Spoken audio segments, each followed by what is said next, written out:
अब हम लोग स्टार्ट करने जा रहे हैं sole proprietorship and Hindu undivided family business. ठीक है, देखो अब हम लोग है ना बेसिक कमर्शियल एक्टिविटीज़ तो पूरा पढ़ चुके हैं, नहीं कॉमर्स में कुछ बेसिक चैप्टर पढ़ चुके हैं, है ना। अब 4 चैप्टर हम लोग पढ़ चुके हैं ऑलरेडी, या बेसिक नॉलेज हो गई है कि commercial activities non commercial activities क्या है ना, बिजनेस एक्टिविटीज़ किसे कहते हैं, profit and non profit organisation किसे कहते हैं, क्लासिफिकेशन ऑफ कमर्शियल ऑर्गेनाइजेशन हम लोग ने पढ़ लिया है कि अलग अलग जो प्राइवेट के हाथ में है, कुछ गवर्नमेंट के हाथ में है, कुछ ज्वाइंट गवर्नमेंट पब्लिक दोनों के हाथ में बिजनेस है।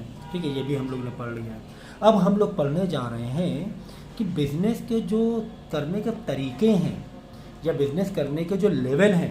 भाई कोई बहुत बड़ा बिजनेस है जहाँ पे ओनर का भी पैसा लगा हुआ है, पब्लिक का भी पैसा लगा हुआ है, शेयर होल्डर्स भी हैं। कोई छोटा सा बिजनेस है, एक ही इंसान चला रहा है, जैसे हमारे मोहल्ले में कोई दुकान है, कोई एक छोटा सा शॉपिंग मॉल है, या कोई एक होलसेल दुकान है कपड़े की, तो वो एक छोटे लेवल का बिजनेस हो गया। तो we have different levels of business, उसके करने के तरीके, इसके कंट्रोल, इसकी लाइबिलिटी, ये सारी चीज़ें डिपेंड करता है कौन से टाइप का या किस लेवल का बिजनेस कर रहा है। सो हम लोग देखो इसमें क्या क्या पढ़ेंगे कि सोल प्रोप्राइटरशिप टाइप का बिजनेस क्या होता है, या फिर हिंदू अनडिवाइडेड फैमिली बिजनेस क्या होता है, पार्टनरशिप टाइप के बिजनेस कैसे किए जाते हैं, जॉइंट स्टॉक कंपनी ये बिज़नेस कैसे होते हैं, ये किस टाइप का बिज़नेस है। ठीक है ना, कोऑपरेटिव सोसाइटी, पब्लिक सेक्टर, है ना, यहाँ से लेकर यहाँ तक चीज़ें हम लोग पढ़ेंगे। कहाँ से ये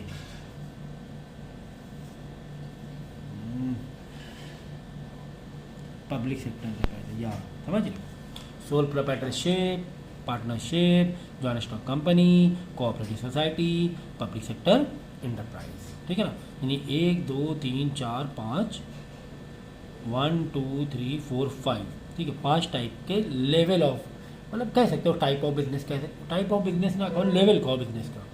ये डिपेंड करता है कि लाइबिलिटीज़ लिमिटेड है या अनलिमिटेड है, तो वो बिज़नेस का तरीका बदल जाएगा। ठीक है, वो अलग तरीके से हम लोग उसे डिफाइन करें, कितने कितने ज़्यादा मेंबर्स हैं बिज़नेस में, है ना, पब्लिक का पैसा लगा है नहीं लगा है, तो इससे है ना टाइप्स बढ़ जाएंगे, मतलब अलग अलग क्लासीफाई हो जाएगा, बिज़नेस को करने का तरीका बदल जाएगा। तो वही हम लोग पढ़ने जा रहे हैं। तो पहला आज टॉपिक क्या पढ़ेंगे कि ये सोल प्रोप्राइटरशिप टाइप का बिजनेस क्या होता है, ये हम लोग पढ़ेंगे। फिर पार्टनरशिप पढ़ेंगे कि पार्टनरशिप टाइप बिजनेस क्या होता है। फिर जॉइंट स्टॉक कंपनी, ये किस टाइप के बिजनेस है या किस लेवल का बिजनेस है, किस लेवल वर्ड ज़्यादा करेक्ट लग रहा है मुझे, किस लेवल का बिजनेस है। कोऑपरेटिव सोसाइटी किस लेवल के बिजनेस हैं, इसकी लाइबिलिटीज़ क्या होती हैं, इसमें कैसे हम मेंबर बन सकते हैं, ठीक है ना, इसके हमारे राइट्स कितने हैं शेयर होल्डर के। पब्लिक सेक्टर एंटरप्राइज है फिर, ठीक है, इस टाइप के इतने सारे टाइप के बिजनेस पढ़ेंगे। तो पहला आज टॉपिक स्टार्ट करने जा रहे हैं हम लोग, सोल प्रोप्राइटरशिप। ठीक है, तो सोल प्रोप्राइटरशिप मतलब एक सिंगल हैंडेड बिजनेस होता है, कोई एक छोटा सा बिजनेस जो सिंगल पर्सन अपना चला रहा है सालों से।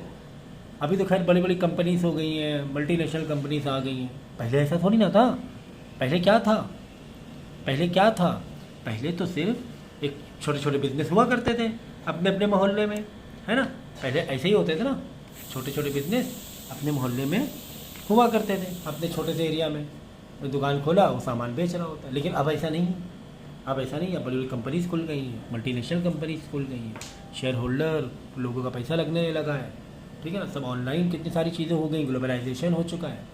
ठीक है, तो सोल प्रोप्राइटरशिप अपने आप में oldest type of business activity है, ओल्डेस्ट टाइप कि अपना एक छोटी सी दुकान है, अपना कोई होलसेल दुकान है, ठीक है, कोई ऐसा बिजनेस है जो सिंगल हैंड कंट्रोल है, उसका कोई पार्टनर नहीं, उसको किसी की जवाबदारी नहीं देनी है, उसको किसी को जवाबदारी नहीं देनी है। ठीक है ना, सो सिंगल ओनरशिप रहती है, ठीक है ना, वन मैन कंट्रोल, 10 लोग का कंट्रोल नहीं, एक ही इंसान डिसीजन लेगा, वही कंट्रोल करेगा, उसमें कोई पार्टनर तो है ही नहीं ना।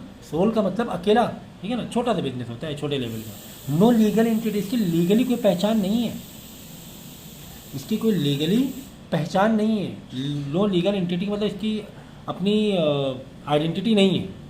जैसे कि रिलायंस या कोई ऐसी कंपनी है, ABC कंपनी है, रिलायंस है, टाटा है, बिरला है, इसकी अपनी लीगल एंटिटी है, ठीक है ना। जैसे ABC कोई एक कंपनी है, अगर ABC कंपनी से आपका कोई लेन देन में 19-20 हो गया, ठीक है, कोई लेन देन के मामला बिगड़े हैं, आपको अगर कोर्ट का फेवर लेना है तो उसकी अपनी एक लीगल एंटिटी है, उसका कंपनी का अपने आप में एक नाम है, अपनी सेपरेट एंटिटी है, उसके अगेंस्ट आप केस कर सकते हो कि एबीसी कंपनी के अगेंस्ट है। अब एबीसी कंपनी जो भी ओनर रहेंगे वो उसके जवाबदेही होंगे, लेकिन नाम कंपनी का रहेगा, भाई एबीसी कंपनी ने, एबीसीडी कंपनी ने हमें धोखा दिया, ठीक है ना। कोई भी अगर इस तरीके से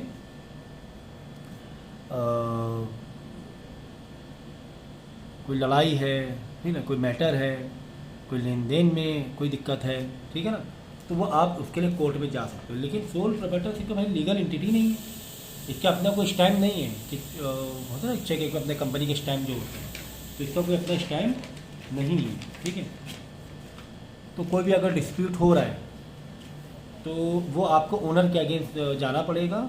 आप उसकी दुकान का जो नाम है ना, कोई भी दुकान जिस नाम से दुकान चला रहा है उस दुकान के अगेंस्ट नहीं जा सकते, वो ओनर के अगेंस्ट आप जा सकते हो, ठीक है। अनलिमिटेड लाइबिलिटी, ये देखो ये सब पॉइंट इंपॉर्टेंट होते हैं, ये जो है ना कंपलसरी पॉइंट में आता है। कौन सा कंपलसरी पॉइंट? कोई भी अगर आप टाइप ऑफ बिजनेस पढ़ोगे, जैसे soul proprietorship, partnership, joint stock company, जितने भी अलग अलग टाइप के पढ़ोगे, इसमें दो पॉइंट ज़रूर से ज़रूर आते हैं। एक आता है कंट्रोल, एक आता है no legal entity, separate legal entity है कि नहीं है, और लाइबिलिटीज़ लिमिटेड है कि अनलिमिटेड है, लिमिटेड है कि, ये 3 पॉइंट तो कंपलसरी हर टाइप के बिजनेस में आपको मिलने वाला है, ठीक है ना। तो नो लीगल अनलिमिटेड लाइबिलिटी का मतलब ये हुआ कि सोल प्रोप्राइटरशिप की लाइबिलिटी अनलिमिटेड है। किसी भी अगर सिचुएशन में अगर कंपनी तो नहीं कहेंगे, बिजनेस डूब गया तो ओनर ये नहीं कह सकता है कस्टमर को या फिर तुम्हारे जो क्रेडिटर्स हैं जिनको हमें पैसा देना है, वो ये नहीं कह सकता कि भाई मेरी दुकान डूब गई, हम पैसा नहीं देंगे, ये नहीं कह सकता। अनलिमिटेड लायबिलिटी मतलब ये होगा।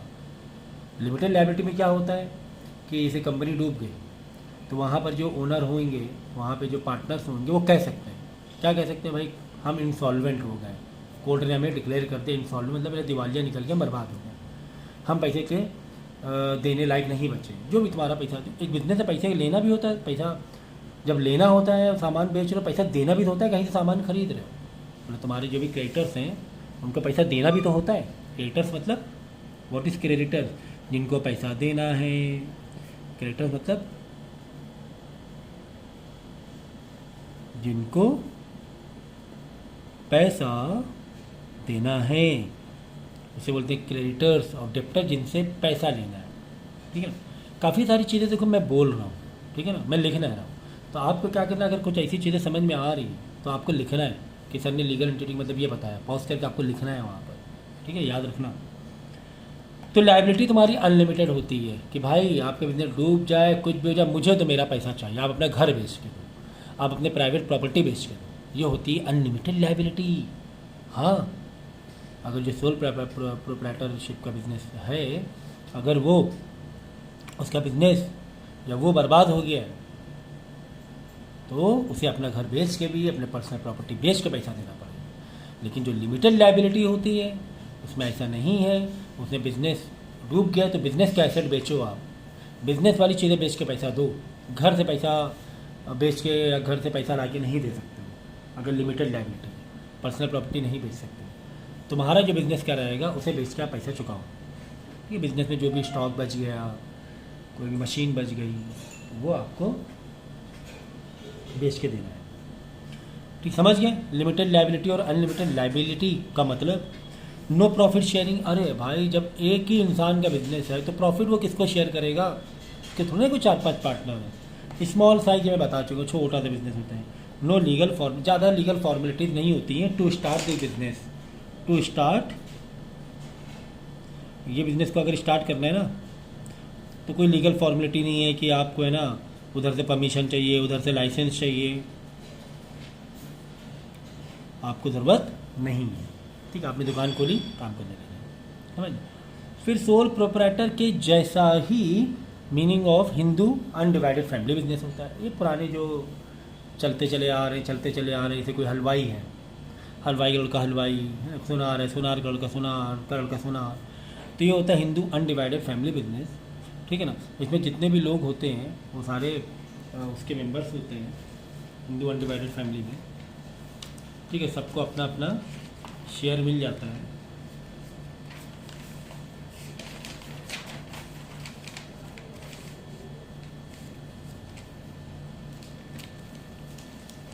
जैसे इसमें एक के हाथ में रहता है तो इसमें दो या दो से ज़्यादा के लोग जॉइंट हिंदी फैमिली बिजनेस को हैंडल करते हैं, ठीक है ना। मैनेजमेंट जो करेगा ना वो कर्ता करेगा, कर्ता जो मेन बिजनेस है, जो घर में सबसे बड़ा है, उसका कहीं ना कहीं से डिसीजन मेकिंग होगी, ठीक है ना। जैसे ना हमारे कोई बड़ा फैमिली बिजनेस है तो हमारे जो सबसे ऊपर हैं, जो बिज़नेस को मेन देखते हुए चले आ रहे हैं सालों से, तो उसे बोलते हैं कर्ता, कि हाँ भाई आप जो बोलेंगे हम बाकी मेंबर फैमिली के वो करेंगे, बाकी जो भी उनके लड़के उधर उनके लड़के उन लड़के के लड़के, है ना, तो वो सारे लोग करेंगे, लेकिन मेन जो होता है कर्ता होता है। लाइबिलिटी जो होती है वो लिमिटेड होती है एक्सेप्ट कर्ता। लिमिटेड तो होती है, बाकी लोगों की लिमिटेड है, लेकिन कर्ता के लिए नहीं, कर्ता के लिए नहीं। जो मेन जो है बिजनेस होल्डर, उसको तो भाई अपना सब कुछ बेच के देना पड़ेगा, बाकी मेंबर उनको नहीं, बाकी के लिए लिमिटेड है। याद रखो, बहुत इंपॉर्टेंट बात बताई मैंने। जो बाकी मेंबर है ना, उनके लड़के चाचा के लड़के, ये सब ये सारे बाकी मेंबर्स के तो लिमिटेड है, लेकिन जो मेन करता होगा बिजनेस का उसके लिए अनलिमिटेड होगी। उसे तो अपना प्राइवेट सब कुछ बेच के देना पड़ेगा पैसा, अगर इस तरह कोई लेन देन हो गया, ठीक है। मेनली अकाउंट कौन देखेगा इसमें? मेनली अकाउंट आपका कर्ता ही देखेगा, ठीक है ना। अकाउंट कौन देखेगा?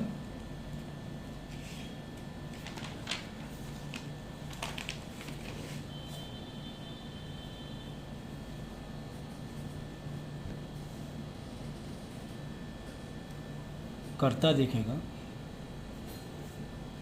लेकिन अगर कोई पार्टनर्स हैं उनके अंडर, जो भी अंडर लोग काम कर रहे हैं ना, लड़के बच्चे, वो अकाउंट देख सकते हैं, लेकिन तब जब वो छोड़ के जा रहे हैं बिजनेस, तब उनको हक है अकाउंट देखने का, ठीक है। डिसोल्यूशन होता है कंपनी बंद होना, ख़त्म होना। कंपनी का ख़त्म होने को क्या बोलते हैं? डिसोल्यूशन बोलते हैं। जब बिजनेस को ख़त्म होने को डिसोल्यूशन बोलते हैं। तो ये डिसॉल्व नहीं होता है, कर्ता मर गया तो दूसरा जो मोस्ट एल्डर मेंबर रहेगा वो कर्ता बन जाएगा, वो मर जाएगा, उसके बाद जो उसका सीनियर रहेगा, मोस्ट सीनियर होगा, वो बन जाएगा कर्ता। तो इस तरीके से ये सालों से, सैकड़ों सालों से बिजनेस चलता हुआ आ रहा है। बोलते हैं ना लोग, हलवाई का हलवाई बनेगा, सुनार का बिजनेस देखता है, वो कह सकते हो आप, ठीक है। तो merit of Hindu undivided family क्या हो सकती है? फॉर्मेशन इजी होता है, क्या चलता ही चला आ रहा है पूरा, ठीक है। फ्रीडम ऑफ एक्शन, आप फ्रीडम है पूरा। पर्सनल कांटेक्ट आप कस्टमर से कर सकते हो, क्योंकि बहुत बड़े लेवल का बिजनेस नहीं है, जैसे रिलायंस है, जियो है। हम थोड़ी कस्टमर डायरेक्ट, जो कस्टमर मोबाइल यूज़ कर रहा है वो थोड़ी ना उससे मिल पाता है, कांटेक्ट कर पाता है पर्सनली मुकेश अम्बानी से, है ना। लेकिन छोटे जो बिजनेस होते हैं, सोल प्रोप्राइटर कह लो या ज्वाइन हिंदी, ये दोनों भी इसके जो मेरिट है वो ऑलमोस्ट सेम है, ठीक है। सीक्रेसी बहुत रहेगी, क्योंकि पर्सनल हाथों में, पब्लिक को बताना तो है नहीं, पार्टनर को दिखाना तो है नहीं अकाउंट या बिजनेस कैसे कर रहे हैं, कितना प्रॉफिट हो रहा है, तो सीक्रेसी रहती है बहुत। लाइबिलिटी क्या होगी? देखो, लिमिटेड लाइबिलिटी मैंने बताया था कि लाइबिलिटी जो होगी प्रोप्राइटरशिप की अनलिमिटेड होगी, और हिंदू डिवाइडेड फैमिली में कर्ता को छोड़ के बाकी की लाइबिलिटी लिमिटेड होगी, तो यहाँ पे मेंशन कर देना, ठीक है। लॉन्ग टाइम कंटिन्यूटी है, इन दोनों में ये फ़र्क है, ये कंटिन्यू चलता रहेगा, लेकिन यहाँ पे सोल प्रोप्राइटर मर गया, बिजनेस बंद हो जाएगा। सोल प्रोप्राइटर मर गया या कोई भी रीज़न से डेथ हो गई या फिर बीमार पड़ गया, तो ये बिज़नेस बंद हो जाएगा, लेकिन ये नहीं बंद होगा, ये कंटिन्यू रहेगा, क्योंकि ये मेरी सब हिंदू अनडिवाइडेड फैमिली कर रहे हैं, इसीलिए कुछ में मैं बता रहा हूँ, चेंजेस स्टार बना दिए मैंने, इन दोनों में चेंजेस हैं, बाकी सब लगभग सेम है, ठीक है। इंसेंटिव टू वर्क, इंसेंटिव मिलता है। और एंसेंट्रल गुडविल तो बहुत पुरानी पुरखों की चली आ रही है ना, एंसेस्ट्रल गुडविल, पुरानी पुरखों से गुडविल चली आ रही है। पुराने कोई बिजनेसमैन है, कोई पुराने सुनार, पुराने कोई हलवाई है, तो उनकी गुडविल तो सालों से चली आ रही है। समझ में आ गया इस बिज़नेस का मतलब, ठीक है। इसके बाद एग्ज़ाम में यह आ सकता है distinguish between sole proprietorship and Hindu undivided family business, ठीक है। फॉर्मेशन दोनों का बहुत इजी है, लेकिन बेसिस ऑफ फॉर्मेशन क्या है, कोई एग्रीमेंट तो नहीं होता है, जब चाहे तब ओपन कर लो। इसमें तो भाई आप पैदा हुए हिंदू फैमिली में, उस बिजनेस आप मेंबर बन जाओगे by birth. Number of member 1 man show है, इसमें 2 या 2 से ज़्यादा लोग रहते हैं, है ना। पूरे रिश्तेदार पूरे बटे हुए रहते हैं अंदर, सब अलग अलग डिपार्टमेंट में, अगर जिसका बड़ा ठीक ठाक बिजनेस है तो। Status of female no discrimination, इसमें डिस्क्रिमिनेशन नहीं, इसमें फीमेल को नहीं बनाया जाता है मेंबर बिजनेस का ज्वाइन हिंदू फैमिली, तो ये भी एक इंपॉर्टेंट पॉइंट है। इसमें सोल प्रोप्राइटरशिप में तो कोई भी बन सकता है ना, चाहे लेडीज़ हो चाहे जेंट्स हो, चाहे मैन हो वुमेन हो। लाइबिलिटी एंड रिस्क, इसकी लाइबिलिटी अनलिमिटेड है। सोल प्रोप्राइटरशिप अगर इंसॉल्वेंट होता है, अगर दिवालिया निकलता है उसका, बर्बाद अगर हो जाता है, उसे अपना घर बेच के पैसा देना पड़ जाएगा क्रेडिटर्स को। लेकिन इसमें सारे मेंबर की लिमिटेड होती है, लेकिन कर्ता की नहीं, कर्ता को अपना सब बेच के देना पड़ेगा। माइनर की पोजीशन, भैया माइनर कोई भी सोल प्रोप्राइटरशिप है यार, कोई 18 साल से कम है तो भी अपना बिजनेस ओपन कर सकता है। ये तो ओनली बाई द सिर्फ को पार्टनर हो सकता है, कर्ता नहीं बन सकता है माइनर, है ना। लेकिन दूसरे जो हैं अंडर, उनके कर्ता के अंडर, वो माइनर भी बन सकते हैं। मैनेजमेंट तो भाई यहाँ पे सोल प्रोप्राइटरशिप एक ही बंदा है यहाँ पर संभालने वाला, तो मैनेज वही करेगा, इसमें सिर्फ कर्ता मैनेज करेगा, बाकी पार्टनर्स का दखल नहीं रहेगा, कर्ता की माननी पड़ेगी। Division of profit, all profit for partner, division क्या करना है इसमें इक्वली शेयर करना होता है ज्वाइन हिंदू फैमिली बिजनेस में। Legal existence dissolve with the death of proprietorship, proprietor मर गया तो भाई ये बिजनेस बंद हो जाएगा, लेकिन इसमें प्रोप्राइटर मरा तो दूसरा कोई एल्डर मेंबर होगा, वो कर्ता बन जाएगा। कर्ता याद रखना, कर्ता है। एप्लीकेशन ऑफ लॉ, ये क्या है, कॉन्ट्रैक्ट एक्ट में आता है, ये हिंदू सक्सेशन, 2 एक्ट है अलग अलग। ये सोल प्रोप्राइटरशिप भी एक एक्ट में आता है, उसे बोलते हैं कॉन्ट्रैक्ट एक्ट, और इसमें हिंदू सक्सेशन एक्ट। रजिस्ट्रेशन इसमें ज़रूरत नहीं है, इसमें भी ज़रूरत नहीं है, दोनों में रजिस्ट्रेशन ज़रूरत है। ये डिस्टिंग्विश बिटवीन तो हुआ ही नहीं, तो रजिस्ट्रेशन वाला पॉइंट लिखने का कोई फ़ायदा ही नहीं है। डिस्टिंग्विश बिटवीन कहाँ हुआ, ये दोनों में तो सेम चीज़ हुई ना, हम तो डिस्टिंग्विश बिटवीन करना चाह रहे हैं, तो वही वाले पॉइंट लिखना। ये तो एक्सप्लेनेशन जैसा लग रहा है, वही वाले पॉइंट लिखना जो दोनों में फ़र्क हो। सेम पॉइंट लिख के कोई फ़ायदा थोड़ी ना है ना। जैसे इजी फॉर्मेशन, तो ये लिख का फ़ायदा नहीं है। इसके जो जैसे मेंबर्स हैं, नंबर ऑफ मेंबर, इसमें डिस्टिंग्विश बिटवीन दिखाओ, लाइबिलिटी में डिस्टिंग्विश बिटवीन दिखाओ, डिवीज़न ऑफ प्रॉफिट में डिस्टिंग्विश बिटवीन दिखाओ, है ना, इन सब में डिस्टिंग्विश बिटवीन दिखाओ। आया समझ में? तो ये था आपका चैप्टर, मतलब एक हमने टाइप ऑफ बिजनेस को समझा कि ये एक किस टाइप का बिजनेस है, अकेले अपना 1 मैन शो कह सकते हैं, 1 मैन कंट्रोल यानी सोल प्रोप्राइटरशिप, और उसी का थोड़ा सा फ़र्क है ज्वाइन हिंदू फैमिली में जो सालों से चलता आ रहा है, पुराने सैकड़ों सालों से, ठीक है। फिर अगला चैप्टर हम लोग पार्टनरशिप पढ़ेंगे, पार्टनरशिप किस टाइप के बिजनेस होते हैं, ये कौन सा कैसा तरीका है करने का बिजनेस का। उसके बाद हम लोग पढ़ेंगे कोऑपरेटिव सोसाइटीज़ के को बिजनेस करने का तरीका क्या है, ठीक है। फिर पढ़ेंगे joint stock company which is most important. एक कंपनी जो बड़ी कंपनी होती है ना, इस बहुत इंपॉर्टेंट ज्वाइंट स्टॉक कंपनी, आगे बड़े बड़े चैप्टर हैं इसके आपको, तो ये पढ़ेंगे। तो इस तरह 1 बाय 1 बिजनेस के टाइप पढ़ेंगे हम लोग, ठीक है।